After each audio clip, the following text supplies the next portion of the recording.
start with a list.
Well, good evening.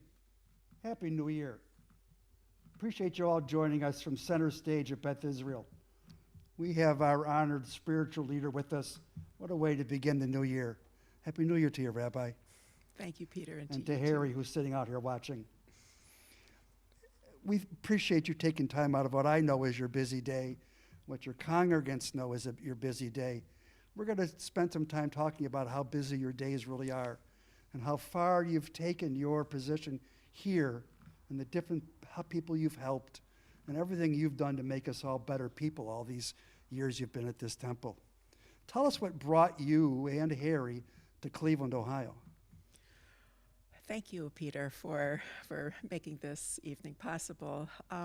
So Harry was looking for a job, and he found one with the Nordson Corporation in on the far west side, south of Lorraine, and they ultimately moved to Westlake. And when we first moved here, what is it now, about 36 years, 38, 39 years ago, we moved to Lorraine. We spent 6 months there, and then we found a place in Lakewood. And that's what brought us to Cleveland. I had been here previous with my music therapy internship with the music school settlement. I know Harry came from New Orleans. You came from southern Florida. How did you like the winter weather that first year here? Yeah. That was new and different. Harry was very good at putting chains on the snow tires. He would come to work when everyone else stayed home. Well, you just mentioned something that already I didn't know about your music work. Talk to us about that. So the music settlement. Sure. My background is in music therapy and music education. And so for my music therapy degree, a bachelor's from Florida State University, we had a 6-month internship after the 4 years of college, and I applied to and was accepted here in Cleveland at the music school settlement to their really quite renowned music therapy program that was headed up by Louise Steele. And I remember I got off the plane. Louise picked me up from the airport. I got into the back seat. I put my hand on the back of her car seat, and she looked over and she saw my engagement ring. And she thought, wait, when did you get engaged? I thought you'd be here for a while.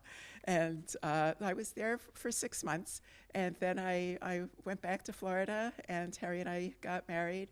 And we spent 2 more years as he was finishing up his PhD at Florida State in physical chemistry, and I got a master's in music education. And we moved to Durham, North Carolina for Harry's postdoctorate work, and Columbia, South Carolina for his first position with DuPont, and then up here to Ohio with Nordson. And after Leah was born in Columbia, Abby was born here in Cleveland, and when I looked around for some part-time work, I turned to Louise at the music school settlement, so I did some work for her. And when did you join this glorious temple of ours? We joined the glorious temple, let's see, Abby was born in 1983 in May, and we joined in September of 1982.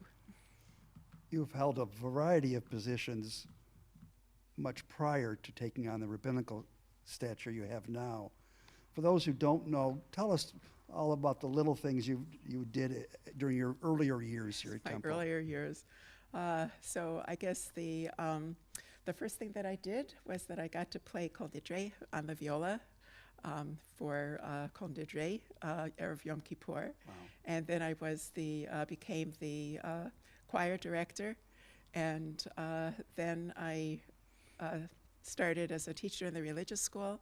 And after 3 years was asked to be the volunteer principal.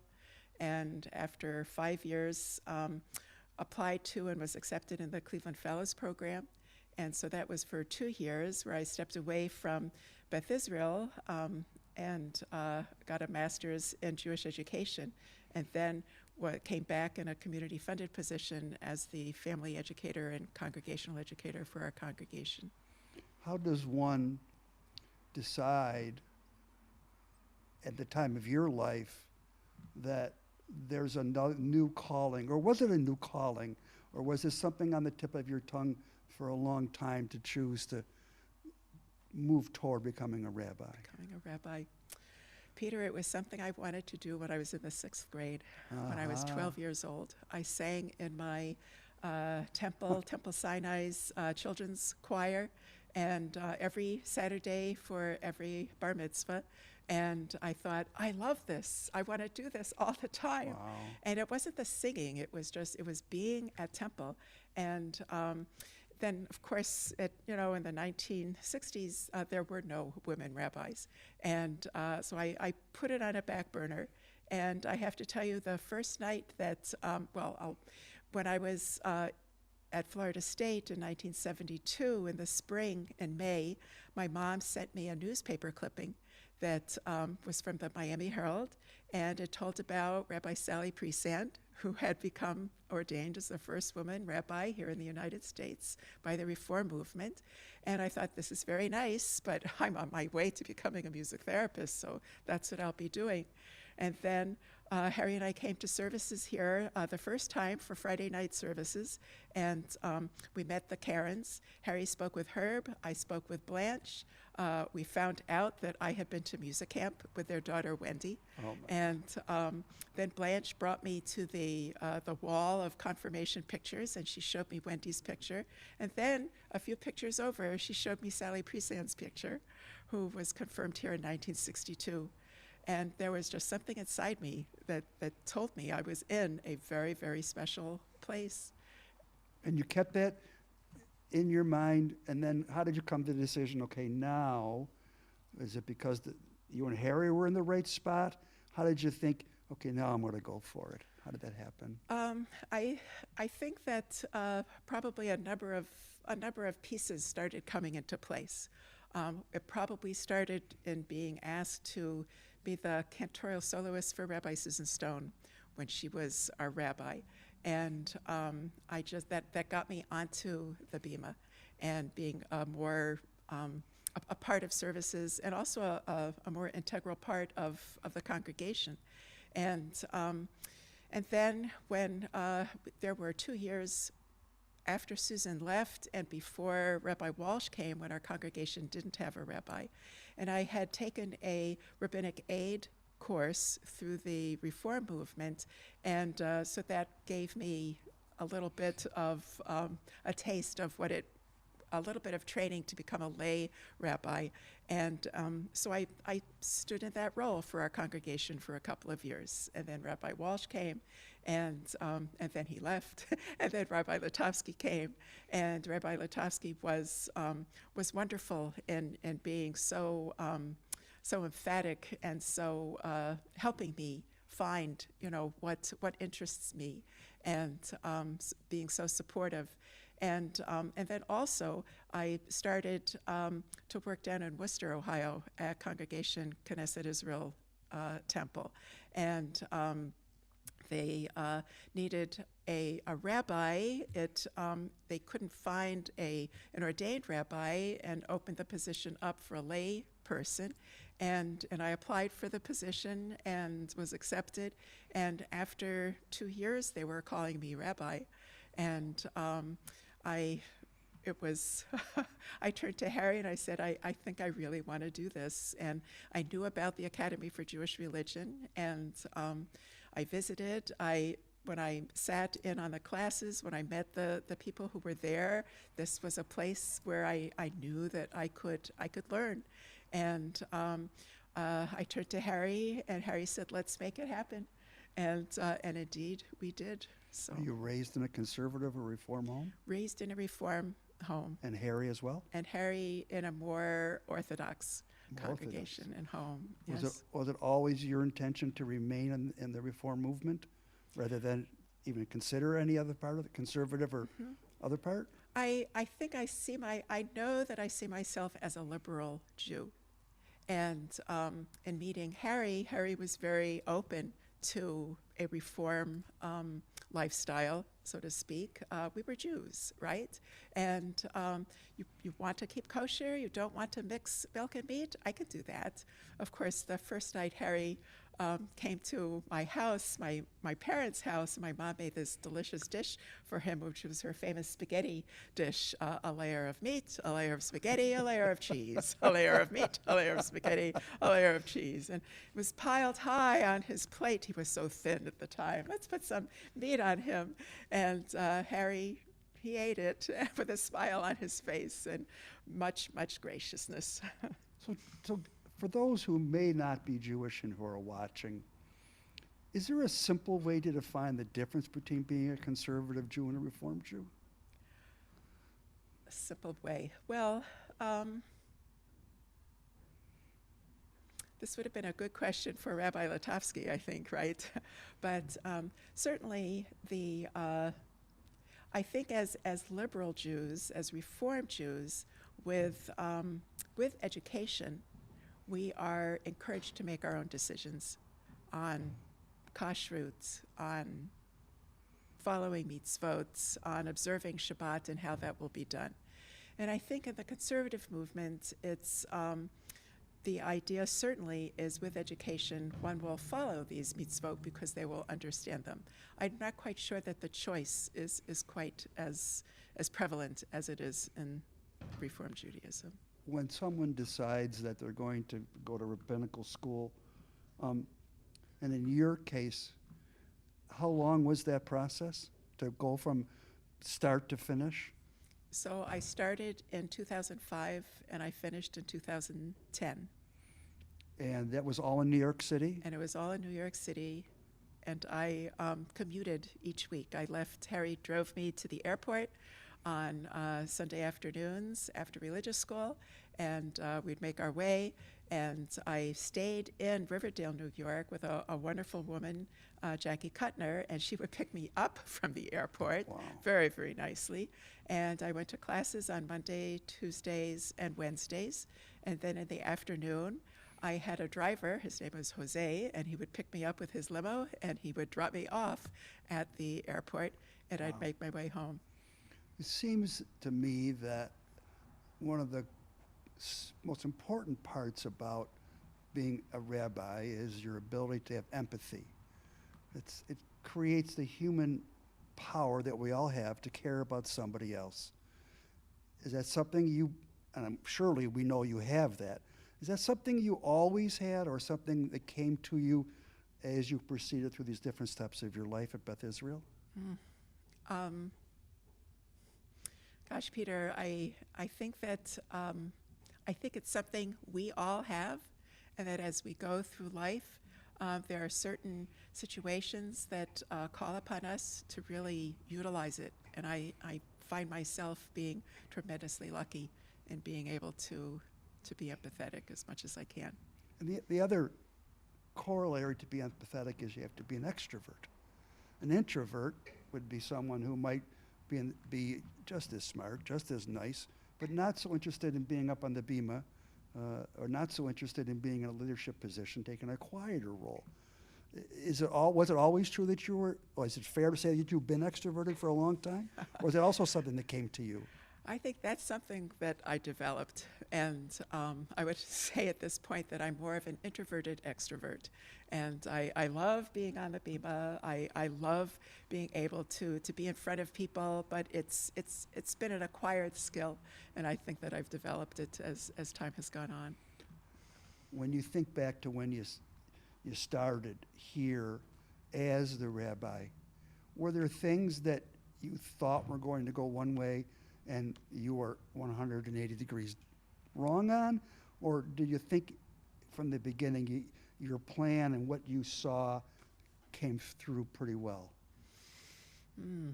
That's an interesting question, especially during these times. Yes. You know, certainly in 2012, there aren't too many rabbis that become a rabbi of a congregation where they know almost all the people and almost all the people know them, and not only all the members but also their children as well, and in some cases their grandchildren. So I have been extraordinarily lucky in being able to be with so many people through so many parts of their lives. And I looked forward to that in becoming our congregation's rabbi. And certainly it's been a tremendous blessing, both the celebrations and, of course, the very sad parts as well.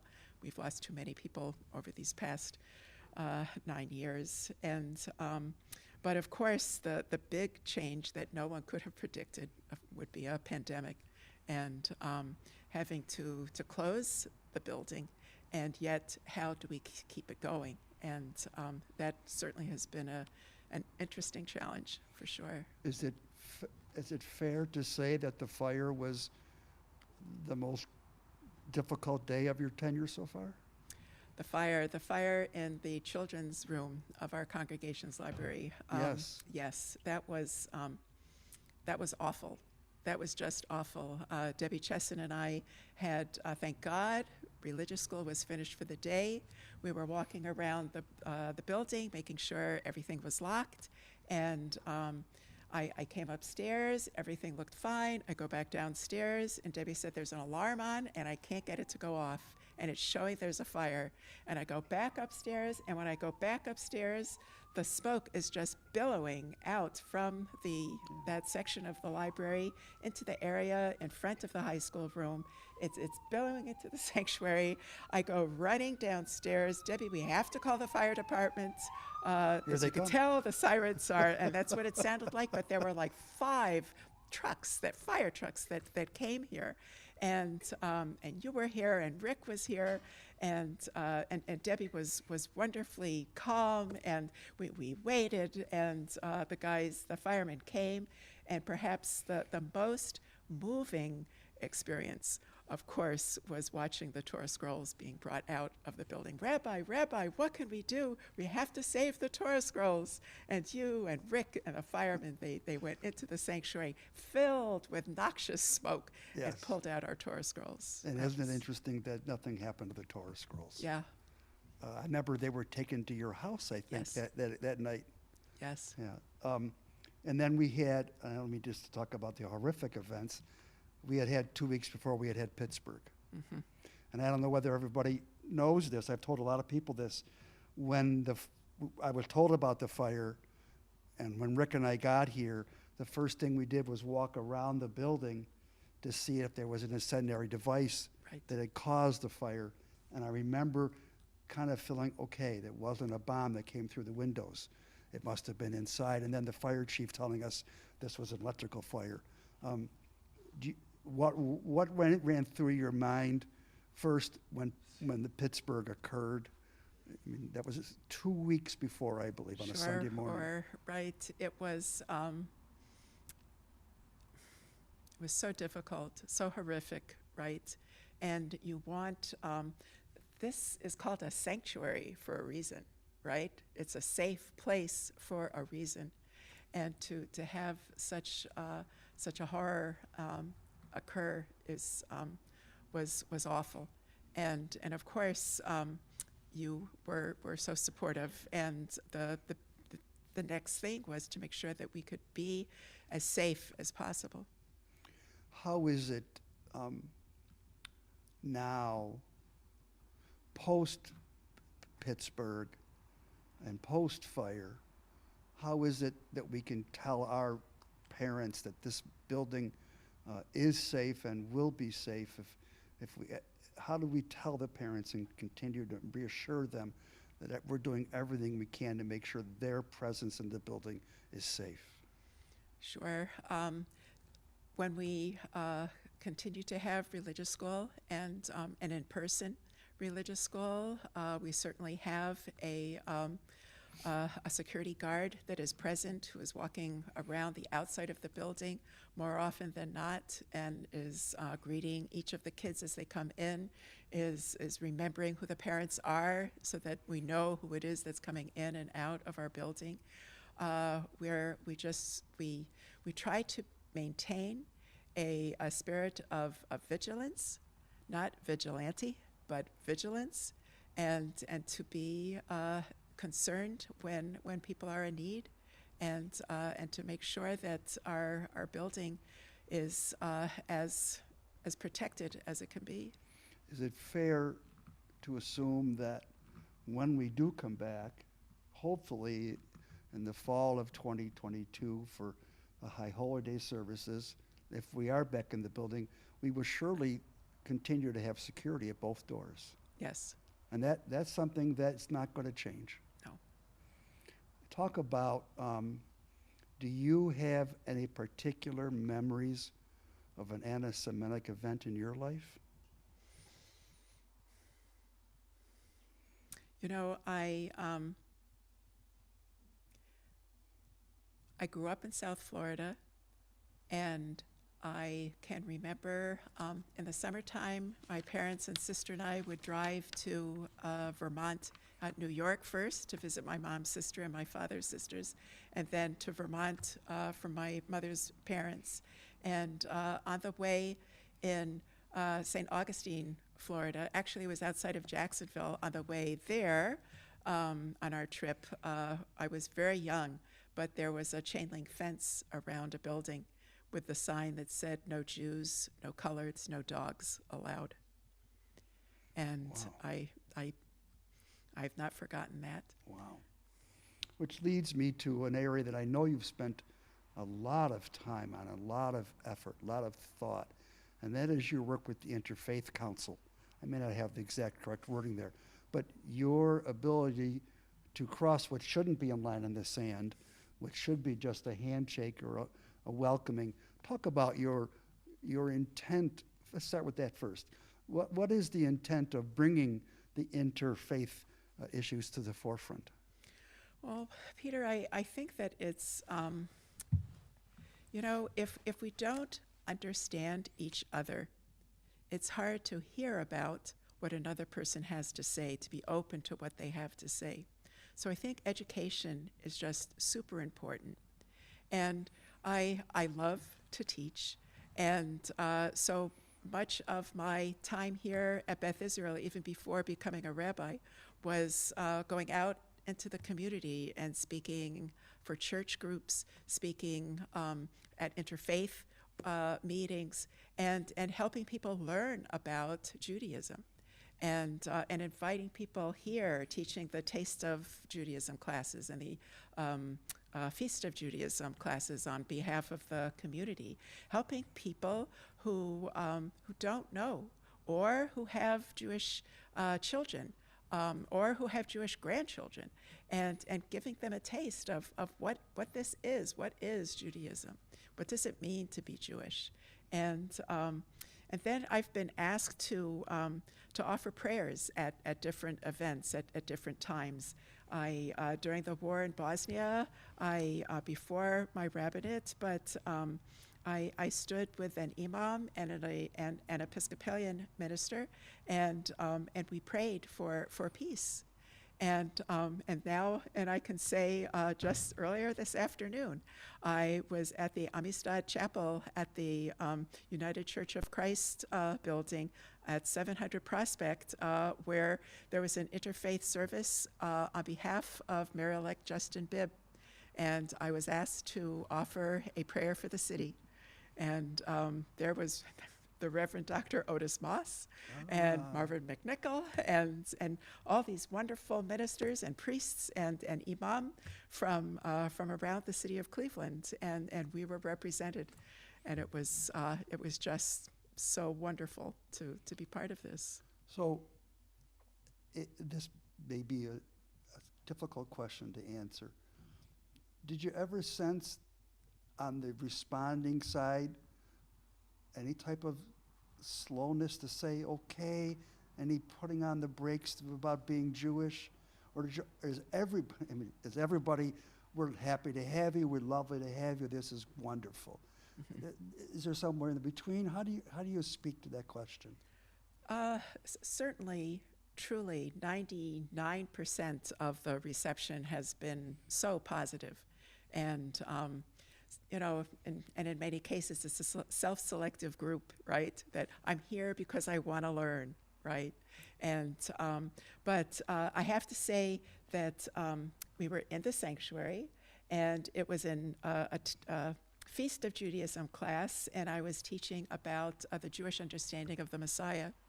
And there was a gentleman sitting in the front row, and I explained, why our synagogue, our sanctuary looks the way it is, why there are certain symbols here that are Jewish and not other kinds, and the absence of mention of Jesus. And he got himself up. He was so angry.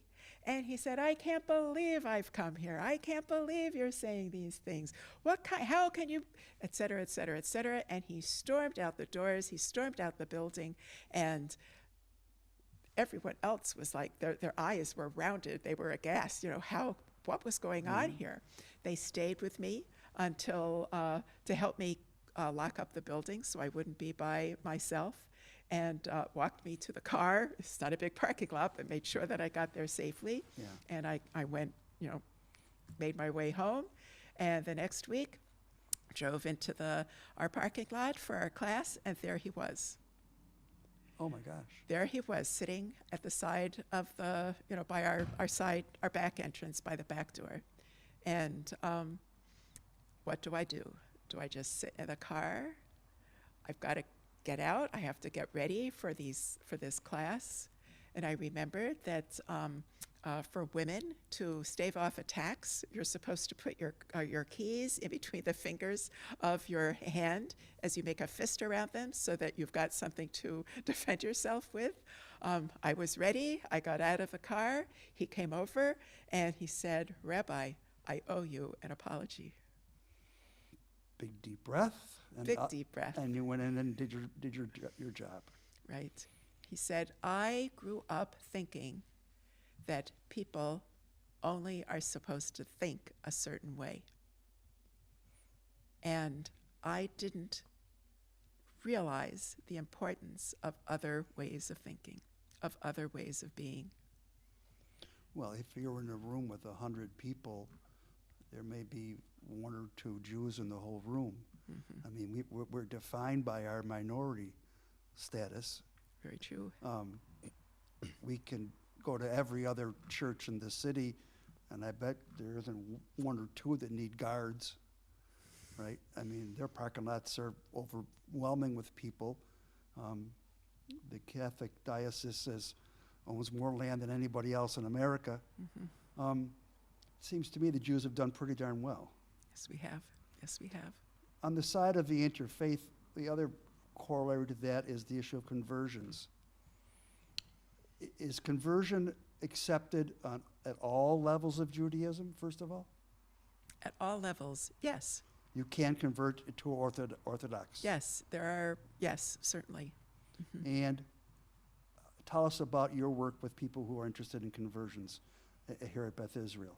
It's been another wonderful part of my experiences here. The people that have come and ultimately joined our congregation have brought so much energy and warmth and understanding to our congregation. It's and to the Jewish people. It's been wonderful. Do you have a number in the number of people that have converted during your tenure? I don't. I haven't kept count. I can tell you that I worked with a couple in Lithuania over Zoom, and we met every week. And at the end of their learning, they made their way to the United States, and They came to the Beit Din here in Cleveland and to the mikveh, Wow. and then I married them. Oh my So gosh. it was quite something. That was quite something. That's Yes. going to go in your book. That'll be a wonderful chapter. Tell us about the conversion issue. Do they come in thinking they know a lot about it, about Judaism? I mean, how difficult is it? This is multi-questioning I shouldn't do, but how difficult of a process is it before you feel comfortable in saying to somebody, okay, we're ready to go to the east side? Mm-hmm. How does that work? So usually the process takes about a year. And I encourage people to live through the Jewish year, celebrating the holidays, celebrating the holy days, celebrating Shabbat, coming and being part of our congregational community as much as they can. And the Greater Cleveland Board of Rabbis offers an Introduction to Judaism course that they are welcome to take, and some people are able to do that. Some people whose schedules, it doesn't work out for them, then study individually with me, and we make our way through a curriculum.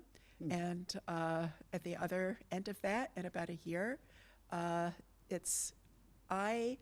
don't know if that I've been able to say, you're ready. I really turn to them and wait for them to say, I'm ready to do this. So let's change the subject matter a little bit. Okay. Talk about the rabbinical issues as follows. And I have my notes that I might make sure I cover all these. How important was it to have mentors as you began the process? And do you remember who they were? Sure. Mentors are tremendously important. And Rabbi Lader, of course, was wonderful to have and to learn with. He helped me with my Talmud studies. And Jeffrey Shine, Rabbi Jeffrey Shine, who was here in Cleveland and has now moved to Minneapolis, is and continues to be a wonderful mentor and a person who has supported me all the way. Lifsa Schachter has been a wonderful mentor, and she and her husband, Rabbi Stanley Schachter, Lifsa was the academic dean at the College of Jewish Studies for many years, and she and her husband, Stan, have made Aliyah to Israel. Ah. And not to mention just friends and family who have been so supportive, and of course, Harry.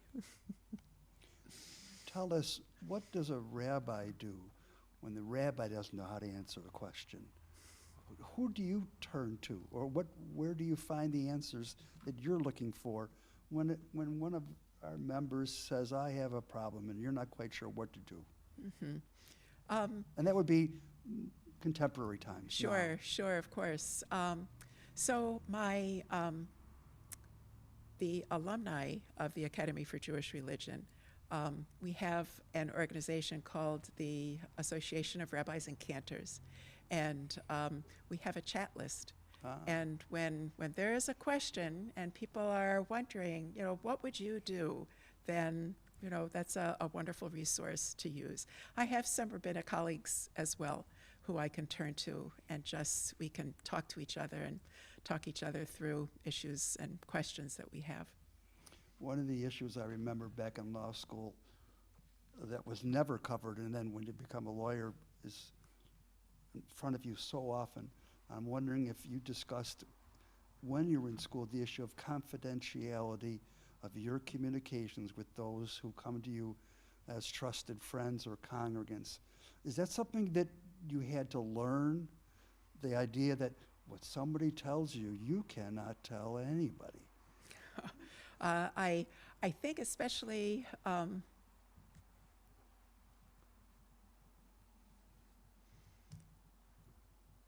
with the previous experiences that I've had, it's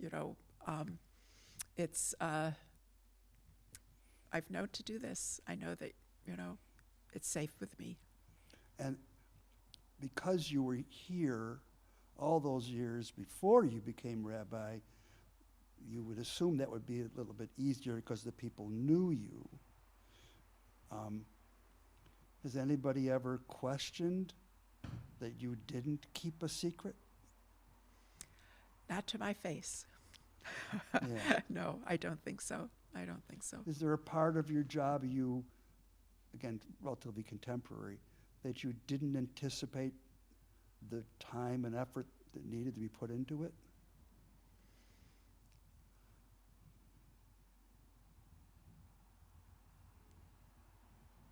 I would love to be able to spend more time with congregants and even calling and making contact. And I try to do that, but I don't think I do it enough. And so I would turn the question around to say, I wish I had more time to do that. Yeah. And you do communicate on a weekly basis. And then we have the next issue in my notes, and that is what we have now since Purim of 2020, 20 some odd months. We have Zoom. How difficult was it for you to accept the idea that we would not be in this building, we would not be downstairs for Torah study, and generally our rituals will be held over a computer screen? How difficult was that for you to get involved with that being okay? I think I took to it pretty well because I realized that this is what we'd have to do. I don't think that I didn't have time to chafe against it. What I wanted to do was make sure that people knew that whatever was happening in the outside world, although we might not be in our building, our new sanctuary was our own home. And when I look on the computer screen, when I look on the screen, I see people's faces. And that's what's so important. And they see each other's faces. We see each other's faces. And that's been tremendously helpful. And have the numbers been relatively consistent in those who have been attending Friday night, Saturday? Attending Friday night services. Our Friday night services before COVID we were lucky if we had a minion It was a on struggle. a Friday night. It was a struggle. Yes. And now I would say that our service attendance is up 300, 400%. I mean, Wow. to have, 15, 20, 25 people at a service on Friday night for us is really, really quite fine. And Saturday morning, Torah study continues, and Shabbat morning service, and always a minyan for that. And I thank Luis Fernandez for helping to take services every so Where would we be often. without our friend Louise? Right. Talk to us about how you've handled the bar mitzvahs and the bat mitzvahs that have taken place over the last 21 months. How do you handle those currently? Sure. So Shash Alt and Sarah Bedrosian have been exceptional in meeting with students over Zoom. For many of our bar and bat mitzvahs, the first time that we had a rehearsal on the bima was the first time that they had been in person to over the 6-8 months of learning together. And they've been excellent. And our kids are still prepared and well prepared. And it's been, we have done what we've needed to do. And this institution was formed on the basis of children and school, and it still is the basis and the ground floor is we're going to educate young people. Tell us about how you think the schooling has gone the past 21 months. Debbie Chesson has been Another an gift. amazing Yes. educator for our congregation. Her energy is is boundless, and her creativity is boundless along with it. She's worked so hard to help everyone feel that they are listened to, that they are important, and that they are safe. And the idea that Jewish learning continues throughout our lives, she has just made that her emblem. and has met along with our religious school teachers. She has guided them and supported them as they have guided and supported our children and our parents. Describe, again, changing the subject to make sure we can cover everything. Describe the relationship between Beth Israel and Jewish Federation. Beth Israel and Jewish Federation, it's an interesting relationship that has grown deeper and deeper over the years. We have been the beneficiaries of the Fund for the Jewish Future in helping to support our religious school through the Congregational Enrichment Fund so that we can do more and more creative programming, but also our education position. It began when I took the position in 1994 and has continued to this day. And this pays a very nice sum towards the salary of our educator. And there was a long time when we weren't on the board of directors, board of trustees over there. And I think Right. David Newman was Right. on for a while. Right. I have always thought during my tenure in leadership here that they may not have even known we really existed, but it sounds like I was wrong in that conclusion. Mhm. They do I know think we so. exist. They definitely know. And of course, having Erica Ruden-Luria here Yes. and that wonderful Yeah. conversation you had with her, she definitely knows. Tell us about how you found out that you were going to be honored by the Cleveland Jewish News when the top leaders of, I think it was top 18 at that point. 18 difference makers. Difference makers. That Yes. was maybe 4 or 5 years ago. Yeah. For those who are watching that didn't know, just talk to us about that. It was a surprise and a tremendous honor. And Peter, I know you had a huge amount to do with that, but it was lovely to be honored by Cleveland, by the Cleveland Jewish News, and truly by the members of my congregation in such a thoughtful and loving way. And the evening of the celebration to have 1, 2, 3 tables filled with congregants and friends that were there to support me. It was beautiful. I remember Evan Fleischer thinking that our tables were the loudest. Yes, This little shul on the west side. that's right. Let's change the subject to something that we have not discussed so far, and that is Israel. How many times have you been to Israel? I've been to Israel, I believe it's 7 times. And I know that you have led different tour groups there, and sometimes that tour group would be either non-Jews or partially non-Jews. Right. What's the goal when going? Let the sirens pass. What's the goal when you take a group of either intermittently or all non-Jews to the Holy Land? Mm-hmm. Sure. So the interfaith trip that I got to co-lead, the goal really was for all of us to learn about each other, the roots of our faith traditions, and especially for the non-Jews to really appreciate the role of Israel and in the modern day world, and for Jews as well, of course. And describe, I'm assuming there were certain places that you as a Jew could not go and places that you wanted to go. Are there places that you've never been during all your trips? Well, I'm just suggesting Hebron, among others. yes, right. We went in the summertime, and there was a group of people who wanted to go to Bethlehem. Mm-hmm. And because of what was going on at the time with the Palestinians, and it was not necessarily a safe place for Jews to be. And so there were a group of the Christian people who went to Bethlehem, and but during that trip we also got to go in and out of some of the territories, and some of the Christian sites are in Arab held or Arab areas. So we did our best to be as safe as possible. Have there been times in your trips where you were unsure of your safety? Truthfully, the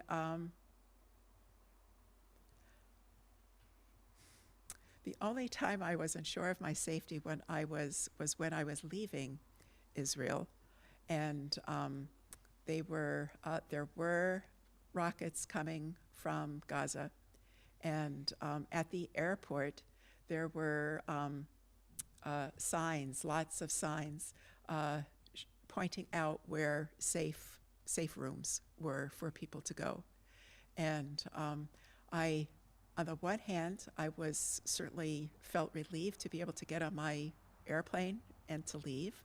But on the other hand, I felt awful that I was leaving, during such a fraught time. When was your first trip there? My first trip to Israel was the summer of 1993, during when I was part of the Cleveland Fellows program. Have there been times where you have thought that as wonderful as it is, post-67, as wonderful and a miracle that it is, that there's still something that isn't right regarding their neighbors? Yes. How have your thoughts remained constant on that issue, or is it, like it is for me personally, an evolving and somewhat changing concept? Sure, it certainly has evolved, Peter, as time has gone on, and I've spoken from the Bima as well. I stand with Israel. Israel is important to me, and I see it as the homeland for the Jewish people, and I want it to be a safe and prosperous place for the Jewish people. But it's a place of more people as well, and I struggle with how its government at times, and hopefully things might move forward in a more peaceful way in the future, struggles. I struggle with Israel's struggle with the Palestinians, with the Arabs, and to create a place that can be home and that can be a safe home for all. And it certainly, I think, is fair to state that the Jewish Defense Forces do an incredible job, in my opinion, of making the world a safer place, where there are times when America just can't do it for political or logistic reasons. How do you have a feeling about how dependent I'm going to call the free world is on Israel to remain its democracy and remain viable and remain there? Peter, I would, if the free world lost its Middle East democracy, its center, its heart of democracy, Yes. I cannot see that it would bode well. I cannot see that it would bode well. When you think about the map of the Middle East, and Rabbi Dr. Peter Haas has been talking with us about that on our continuing program, Zooming In for Israel Beyond the Headlines. But when you see where Israel is located, when you see Israel, the size of Israel in relation to all the other countries around it, but when you think of your body and the size of your heart relative to the size of the body, it's so small, but your heart is so important.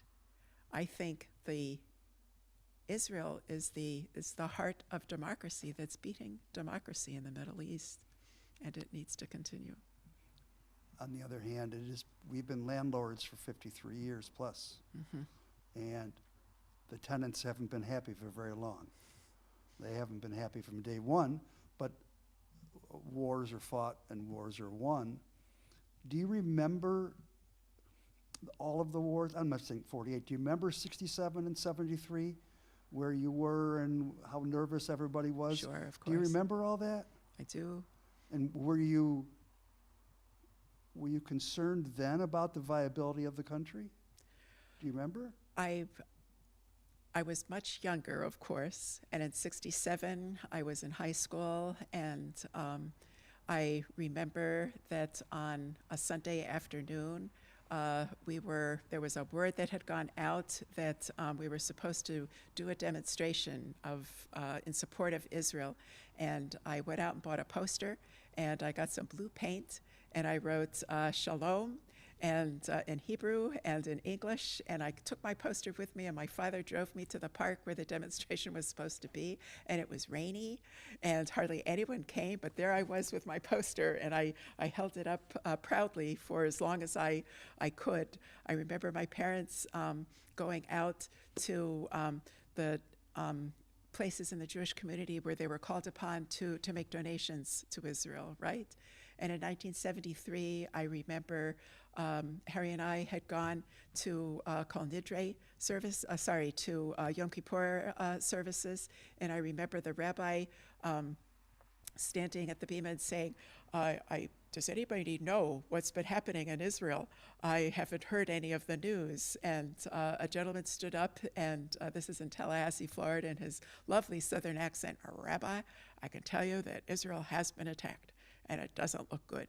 It was a scary time. Yes. It was a very scary time. So the reason I ask about those two situations versus what's happened the last, let's just say, 5 years, something worries me that Jews are thinking, ho-hum, there's just more rockets. Ho-hum, we're sending rockets. They're great. They're creating tunnels. It's just another intifada. It's just another, and nobody can get to the reason and get to an end. Is it just becoming another ho-hum? There were rockets fired today. I mean, talk about that if you can. As Jews, how do we stop from thinking it's just another event in Israel's difficult life? It can't become the status quo, right? It just can't. So what can be done? That's the issue. And what can we do? We can be as knowledgeable as we can about what's going on. We can hear and listen to and find out different sides of issues. And we have to support organizations in Israel that are also seeking to make peace and to come to specific terms that are workable. And that would be a wonderful blessing for the year 2022 to have Amen. Yes. some corner turned, or at least a blinker put on to make some turn toward a peaceful resolution. Yes. But it does take partners. It does. Certainly. And right now we don't see those kind of partners. We see Iran, not someone who's interested in being a partner with Israel under any circumstances. No. Before we finish, I think it's fair to state that everybody watching and everybody who sits in these chairs when we have live High Holiday services has an anecdote of the kindness that our rabbi has shown. And I was talking to you before we started about the one that involved my mom. In 2003, my mother had a stroke in my arms. I was at Lakewood Hospital. We didn't know whether she was going to live or die. And my sister and I were there, and in walks Enid Lader. And you didn't know us. We found out later that the chaplain had called you, but we have never forgotten. That was the night of the terrible blackout across half of America, and there you were. I remember you saying prayers over my mom before she had her brain surgery. I remember you staying and coming, and it must be, I can just tell you that everybody that has an opportunity to be enlightened like our family was continues to feel that way about you and your presence. And I'm sure you know that. We all want you to know that, and it's such an honor to have you as our spiritual leader. And I mean that sincerely on behalf of the entire congregation, not just myself or my family. Thank you, Peter. And people like Harry, who's been in your life for forever, And your daughter, how many grandchildren are there now? We have 5 grandchildren. 5 grandchildren. And I hate to bring up the word COVID, but everybody's COVID. Thank God everyone is well. Yes. Tell us about the family out in California, for people who don't know. Sure. Leah, we have 2 daughters. Yes. Our oldest daughter is Leah, and she's married to Ananth Ugirala. These past 3 weeks, Ananth has been with his parents in India, and thank God made it home safe and tested negative for COVID. They have 2 lovely daughters, Leela, who is 11, and Anjali, who is 9.